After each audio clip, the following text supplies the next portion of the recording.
Amendments number 1 to 4 बीते हुए सालों का बल्कि आने वाले 5 सालों का ब्लूप्रिंट प्रधानमंत्री नरेंद्र मोदी रखते हुए राज्यसभा में राष्ट्रपति के अभिभाषण पर धन्यवाद प्रस्ताव के साथ लोकसभा में कल उनके भाषण को सुना था सबने और आज राज्यसभा में उन्होंने अपनी ये बातें रखी हैं।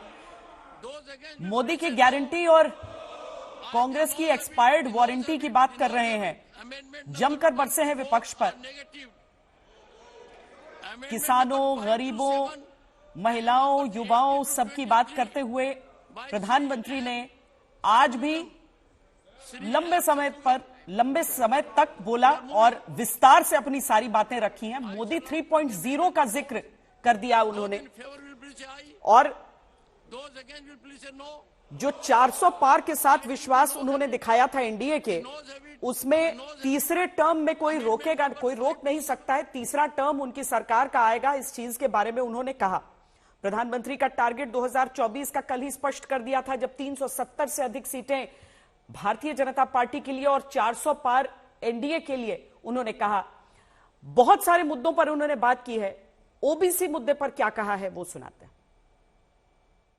जिस कांग्रेस ने ओबीसी को पूरी तरह आरक्षण नहीं दिया, जिसने सामान्य वर्ग के गरीबों को कभी आरक्षण नहीं दिया, जिसने बाबा साहब के बजाय बाबा साहब को भारत रत्न देने योग्य नहीं माना, अपने ही परिवार को भारत रत्न देते रहे, जिस कांग्रेस ने देश की गली सड़कों चौक चौराहे पर अपने ही परिवार के नाम के पाठ जड़ दिए हैं, वो हमें उपदेश दे रहे हैं, वो हमें सामाजिक न्याय के पाठ पढ़ा रहे हैं। आदरणीय सभापति जी, जिस कांग्रेस के अपने नेता की कोई गारंटी नहीं है, अपनी नीति की कोई गारंटी नहीं है, वो मोदी की गारंटी पर सवाल उठा रहे हैं। आदरणीय सभापति जी, राष्ट्रपति जी ने अपने अभिभाषण में विस्तार से चार सबसे बड़ी जातियों के विषय में हम सबको संबोधित किया था।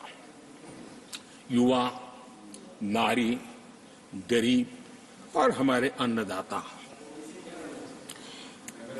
हम जानते हैं इनकी समस्याएं ज्यादातर एक समान है, उनके सपने भी एक समान है और उसके समाधान अगर करने हैं तो थोड़ा 19-20 का फर्क पड़ेगा, लेकिन इन चारों वर्गों के समाधान के रास्ते भी एक ही हैं और इसलिए उन्होंने बहुत ही उपयुक्त रूप से राष्ट्र का मार्गदर्शन किया है कि इन 4 स्तंभों को मजबूत करिए, देश विकसित भारत की तरफ तेज गति से आगे बढ़ेगा।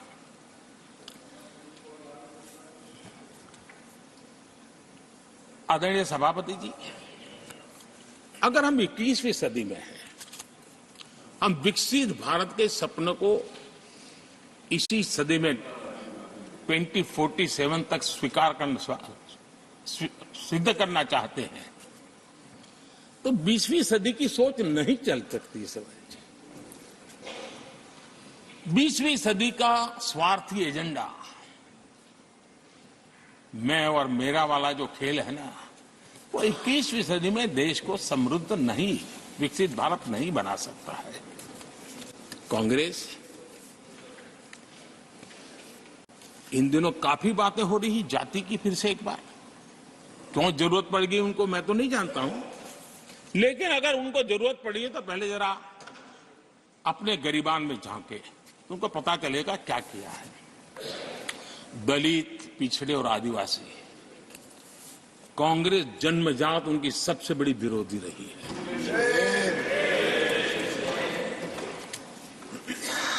और मैं तो कभी कभी सोचता हूं, अगर बाबा साहब न होते ना, तो शायद कि एससी एसटी को आरक्षण मिलता कि नहीं मिलता, ये भी मेरे मन में सवाल उठता है।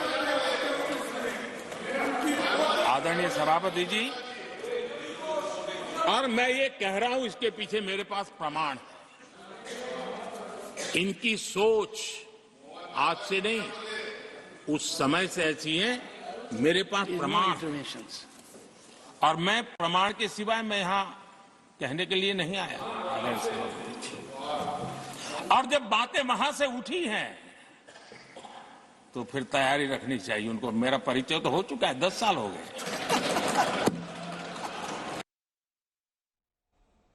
पीएम ने मनमोहन सरकार के कार्यकाल और उनकी नीतियों पर हमले किए, देश के आर्थिक विकास की रफ्तार कुंद करने का आरोप भी लगाया।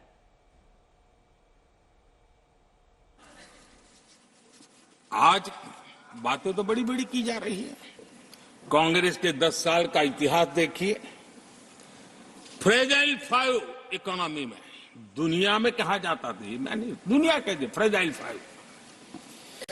पॉलिसी पैरालिसिस, ये तो उनकी पहचान बन गई थी। और हमारे 10 वर्ष टॉप 5 इकोनॉमी वाले।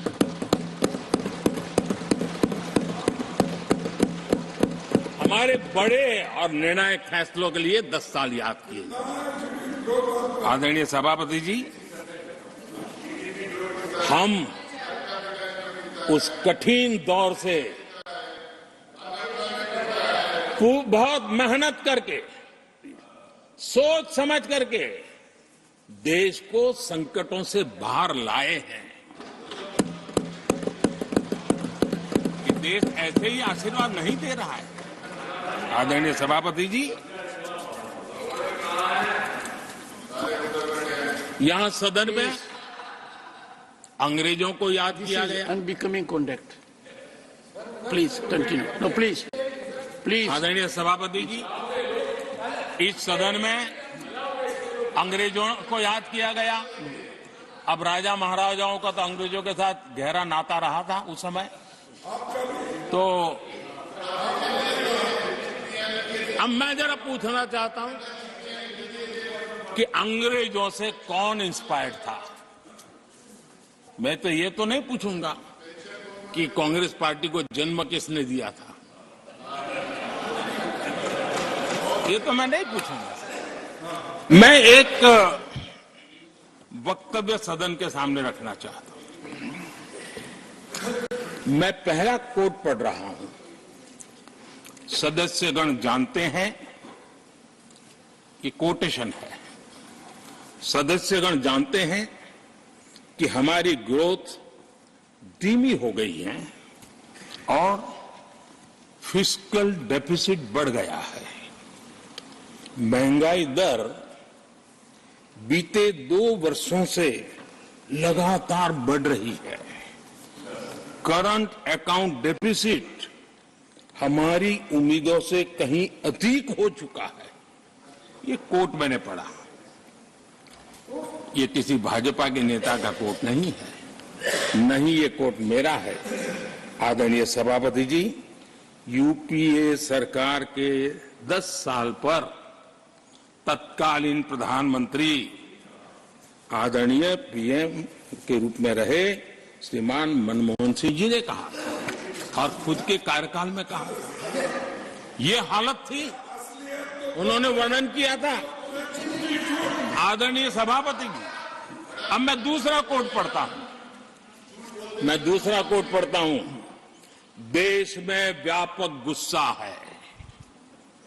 पब्लिक ऑफिस के मिसयूज को लेकर भारी गुस्सा है। इंस्टीट्यूशंस का मिसयूज कैसे होता था, ये उस समय, ये भी मैंने नहीं करा, ये उस समय के प्रधानमंत्री पद पर डॉक्टर मनमोहन सिंह जी कह रहे थे। उस समय भ्रष्टाचार को लेकर पूरा देश सड़कों पर था, गली गली में आंदोलन चल रहे थे। अब मैं तीसरा कोट पढ़ूंगा।